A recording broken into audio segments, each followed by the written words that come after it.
Right, this video is going to be on the esoteric teachings. But first let me break down what I mean. Esoteric is that which is hidden. Exo is that which the public gets, such as religions and stuff like that. Now, esoteric is like the occult. The occult is that which is hidden as well, so they are one and the same. But esoteric is that which the ancients studied, and it's the same thing that secret society studying and behind closed doors and Masonic lodges. And yet they propagate religion in your face on a daily basis. But what I want to talk about a little bit as well is what I was reading in a book called Behold the Pale Horse. Now, in that book, there's another book combined with it called The Prodigals of the Wise Men of Zion. In this book, it is talking about the Jewish people, the European Jewish people, not the black people from Ethiopia. But it was saying that they was referring to anybody that is not a Jew, that is of their own kind, as Goyim. And also, when I was in Goyim, that means cattle, sheep, cattle, or whatever. And also, when I was reading a book called The Secret Covenant by a group you dare not name, that's what it's called, and it's by a group you dare not name.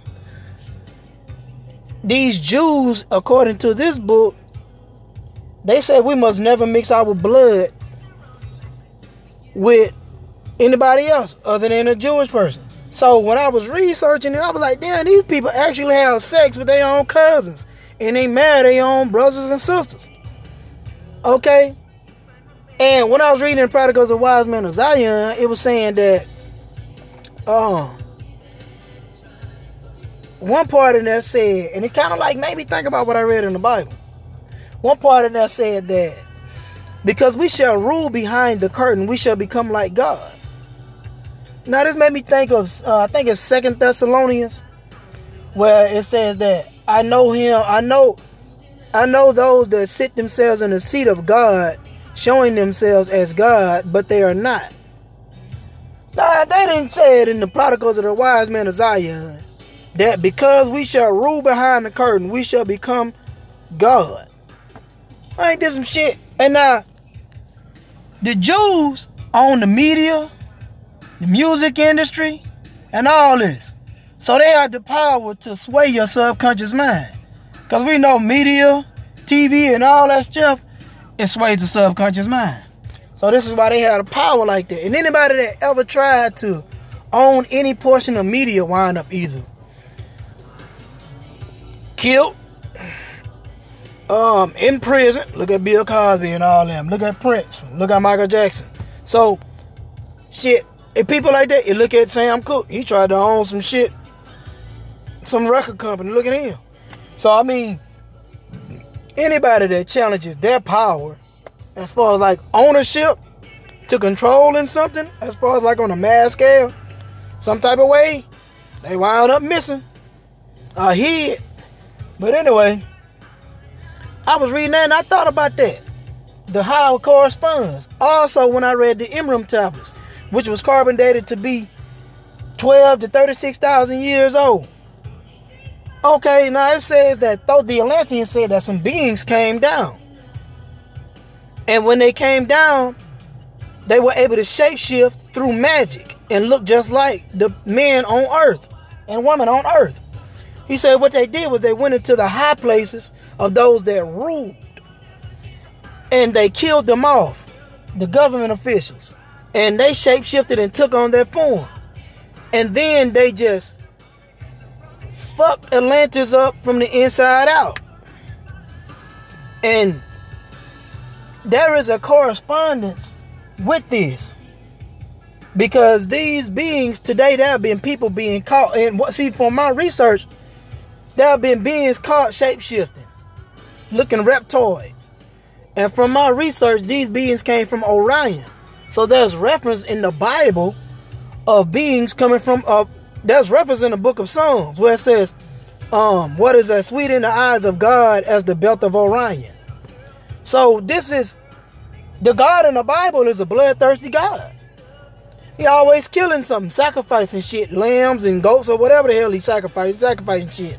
Even when he's sacrificing humans, even his own child to a certain extent. So what we have here is a bloodthirsty God, which could be a reptilian. Because from my research, they don't have a heart like we have. They don't have that compassion. Okay? And they feed off fear and shit like that. They feed off of it. And they eat fucking adrenaline. I heard Arizona Wilder on YouTube. She was saying that what these reptilians do, and she was talking about Queen Elizabeth, how she a big ass reptilian. Y'all get a chance, research Arizona Wilder. She was talking about the Pope, how all of them shapeshift and shit, and they put fear in the children, and they, once the fear rushes into the adrenaline glands, they eat them, and they get like a howl for the shit, like cocaine to them. So they feed off fear. They also eat pineal glands and shit like this. So listen to what Arizona Wilder says, and then corresponded to some ancient texts, such as the Emram tablets, such as the book that the Jews wrote called the Secret Covenant by a group you dare not name, where they claim that we should never mix our blood with any outsiders, and they have sex with their own children and shit, and marry their own cousins and children. This shit is totally against nature. So apparently these beings are one and the same, because you have entertainers that have been sacrificed, you know, as far as like trying to, I ain't gonna say sacrifice, they were just killed because they wanted to own shit. Parts of media, like Bill Cosby, his ass got hid in prison, you know, and all the other people that wanted to own a piece of the pie. It just wasn't happening because they want total power, because they want to rule like they God behind the curtain. So, and even William Cooper, the guy that revealed all this, he was killed. Witnesses, neighbors saw him killed by CIA. Now the CIA don't get involved unless it's some shit, some real deal shit that's been leaked out, some information that could get them fucked up. And according to the Secret Covenant by a group you dare not name, this book, it was saying that an illusion it shall be so great, we shall make all that that can benefit them through imagery and through jingles seem evil. So what do they demonize? They demonize Lucifer, they demonize voodoo, they demonize hoodoo, they demonize all this shit that we once used to use back when we ran the planet. Okay? And they put images on it to scare you off, because you know how the mortal is. They scared of every goddamn thing. So this is what they do to keep you away from your power. Now, these beings, according to the Emram tablets, they just fucked up Atlantis. And now you can understand why Yaldabaoth, or the jealous God, he has to have some type of connection with these beings. Because a lot of people, they worship the god of the astral realm, which is up in the sky. Okay? That's the astral realm. Now, that's Yaldabaoth. Because once you read the Gnostic text or the Nag Hammadi library, it said that Yaldabaoth ruled above the earth, the realm above the earth. Now that's the astral realm. Now people may say, what are you getting at? What I'm getting at is this.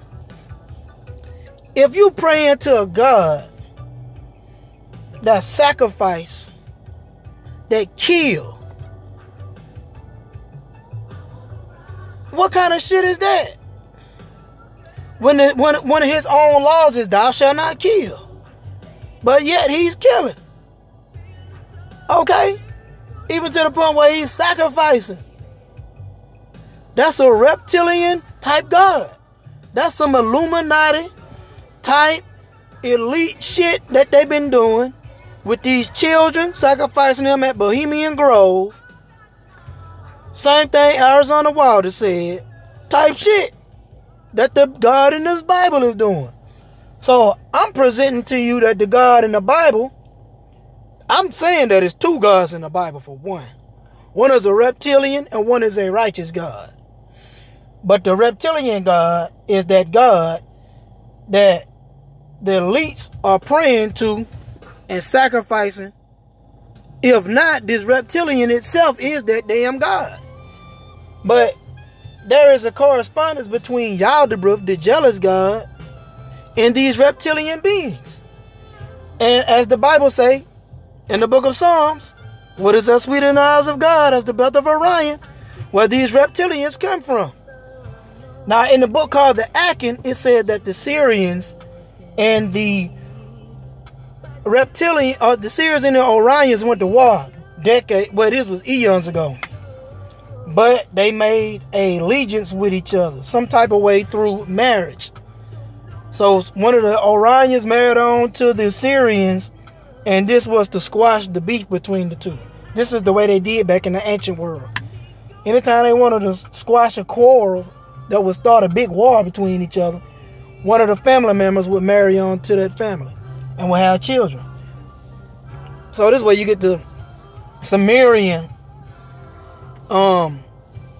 stories in the Sumerian text, as far as like Enki and Enlil. One was half Orion and the other one was, he was half. One was half Orion and Syrian. I think it was Enlil that was that way. Or either Enki, one of them, one of the brothers. But anyway, now the esoteric teachings is all of that stuff, such as meditation, stuff that the yogis do, stuff that the lamas in Tibet do. This is the truth that this is stuff that we should be learning instead of the shit that you learn in church and in mosque. Now, in every religion, there is esoteric teachings. Like for Christianity, you got Gnostics, or Gnosis, and like for Islam, you got Sufi, because they study that which is hidden. And then what else you got? The Judaism religion, you got the Kabbalah. So you got esoteric teachings in all religions, but every religion is a smokescreen to keep you blind and lost to the true knowledge of the soul. Because once you study the esoteric teachings, you're actually studying the soul and the way it functions and how to activate it and how to become one with it and things such as that. How to unlock the God within. That's the esoteric teachings. But the thing about this is that most people won't go near this stuff because it's demonized. Just like like I mentioned, in the Secret Covenant by a group you dare not name. They put these images of devils on it and to keep you away from it, and evil looking entities to keep you away from it. Anything that they give you, when I say they, I mean the ruling powers. Anything they give you is not going to benefit you, because if it can benefit you, then it's going to overthrow them. You think they were going to? Do you really think they're going to give you a power that will challenge them? That will even give them a chance to be challenged? So these religions that you got is bullshit unless you study two sides of the coin. You have to go in both camps. You have to go in Satan's camp. You have to go in even in Jehovah's camp, so you can get a full scope. You got to go in Jesus. You got to study all this shit and connect and puzzle piece it all together. You can't be stuck in one religion or one system of belief, because that is not the all of the all. That is a dead end when you do that. Knowledge, consciousness is infinite. It is ever expanding. So continue to move forward. Don't get stuck, because when you get stuck in one religion, one belief system, now you become stuck. You have entered a dead end. So that's it for your knowledge. The diameter of your thinking is short, and the circumference of your activity you can't hardly do shit. So you must search outside the box. Study it all. Study it all. Now, going in the heart of every cell, there's photons stored. Now, you got a nucleus, you got electrons and protons. This is like when you see the Baphomet. He's pointing up and pointing down. As above, so below. This is what it represents. As above, you got Sirius. According to the Akin, Sirius was the first star created. Sirius B is the smallest star, but the heaviest planet or star in the universe. It is so heavy that one piece of sand on it weighs more than this planet. So when you read in the Bible, it says the Lord is my rock. He's firm. You can't move him. It's talking about Sirius B. Shit. This is the point. So everything has a large gender. Masculine and feminine. Negative, positive. Sirius A, Sirius B, masculine, feminine. So Sirius B, which is the one that is heavier than anything on the universe, that has to be the masculine energy. And Sirius A has to be the feminine energy. Okay? Because the Syrians, just like the Egyptians, pay homage to the woman. They all dealt with the yin and the yang. Okay? Now, you gotta research this shit. It's called the Akin. Read that book. Even the Dogons knew about this. Now, y'all think about this. For a long period of time, Africans prayed to Jesus. Now, I'm not talking about Yahshua ben Pendur, the real historical Messiah. Now, I was reading in the Book of God by a guy named True Islam. He was saying that, now I'm finna deal with Yahshua ben Pendur for a few seconds, for a few minutes.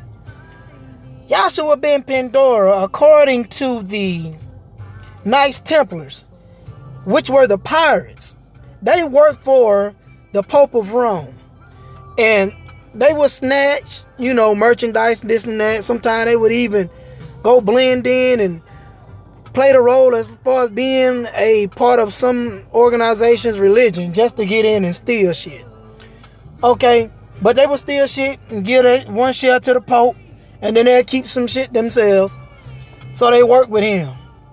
But once they stole the Holy Grail, which was supposed to be the body of Yahshua ben Pandora, and Pandora was supposed to be represented the panther skin, because the historical Yahshua ben Pandora Messiah, the one that a lot of people think that don't know, actually, like 20% of the Bible is actually talking about him when they talk about Jesus Christ.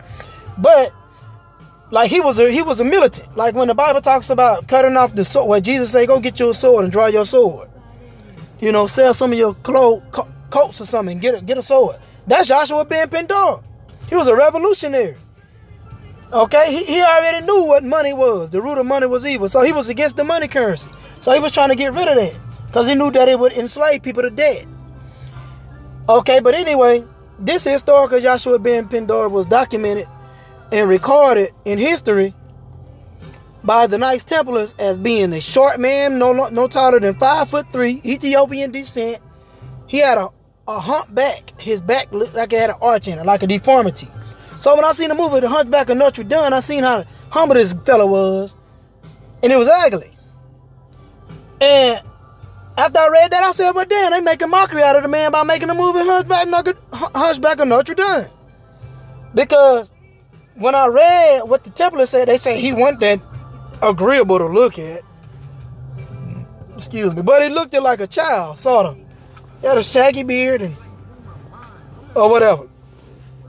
But once they saw that he was a black man, that they was fighting and shit and doing all types of stuff for the Pope, for this, they was like, fuck that. Hell no, I'm not fighting over no nigga. See, they didn't know that he was a black man. So when they found that out, they cut their ties with the Pope of Rome. So this is why the Templars stopped fooling with the Pope of Rome. Okay, and it makes sense to me. If they got that racism in their heart. But the truth is that ain't nobody the body. The body is just a vehicle. So y'all some dumbasses anyway for being racist. And then being racist, like I said, closes the heart chakra. Therefore, if you tried to raise the electrical current, this shit it might go up, but it's gonna go right back on down. So this is why they promote the dumb shit. So anyway, now when it comes to Jesus in the Bible, the one that everybody worshiping, the one that's supposed to die for the world's sin and shit, I'm gonna tell you like this: that is y'all the breath. Y'all are giving y'all energy to a wicked motherfucker that don't care nothing about y'all. That's why you don't get no results. Now you got pawns, you got kings and queens on the chessboard. The kings and queens are the ruling power. The pawns are those that are in government. And then the rest of us, are just little shrimp and shit that get ate, get done away with as pleased. Okay? So, this is the chain of command. You got y'all the stank ass, the jealous God, and then you got the elites that pay homage to him. Or if not that, you have the reptilian beings that rule through media and are connected because of what the Emerald Tablet says, how they went in secret places in government and shapeshifted after they killed them off, and they are actually the ones playing the role of God. And we don't even know it. So we're actually giving them our energy, and we wonder why we can't unlock the God within, because we're not searching within ourselves. Now, don't take my word for none of this.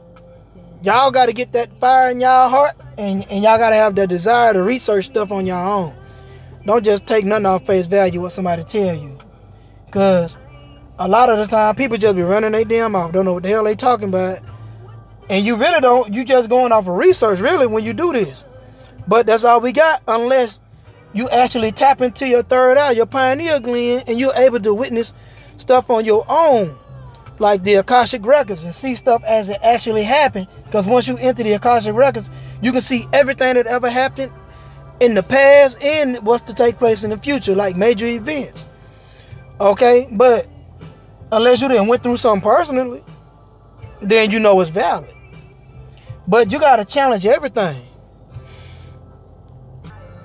And see, I'll never forget when I was reading Morals and Dogma about Albert Pike. Albert Pike said that we were unfit to govern ourselves. When I read that shit, I said, well, goddamn, he ain't lying. Most people too unfit to govern ourselves, too unfit to govern their own self. So this is why government was established. Now, even though government was established by John Hanson and other black Moorish people, that set up these treasuries for Europeans to have, to jumpstart them as far as like their civilization should go. Still, they figured out that we were unfit to govern ourselves. Most of us anyway. So this is why the government set itself up. But the thing about it is that it was set up by people with wicked agendas. Because when I heard a 32nd degree Mason talking, he was talking about shit, the new world order, the new world that that's finna bring in is gonna be, they don't want no black folks, period. They trying to exterminate black people. That's what he said. European guy said that. Just get on YouTube and type in William Cooper interviews a 32nd degree Mason or something like that, a 33rd degree Mason, and you will hear him say it. But anyway, that's if they ain't took that shit down yet. But also, these Masons, they're, according to Secret Destiny of America by Manly P. Hall, their destiny, he was saying that the Masons and the Masonic elites, they don't care how long it takes for their agenda to come, as long as they achieve it. They don't care how long. It could take centuries. Their aim is to bring in the New World Order. It's to perfect all of that Rome messed up on, that Greece messed up on, and to perfect it over here in the West. Okay, that's their job. So their actual plan and outcome that they're searching for is to have a perfect world to kill off all those that don't qualify in their eyes, and to bring in a total race of European people. That sounds good for y'all Europeans, don't it? Especially y'all that can't stand black folks, okay, and other races of people because of their skin color, not based off their intelligence and not based off their morality, but because of their skin color. That sounds good for y'all. Kudos to y'all. I know y'all glad for that. But it ain't gonna work that way, because there's something else in store. But anyway, I thought I'd let y'all know a little something about what I had on my mind today. Until then, peace.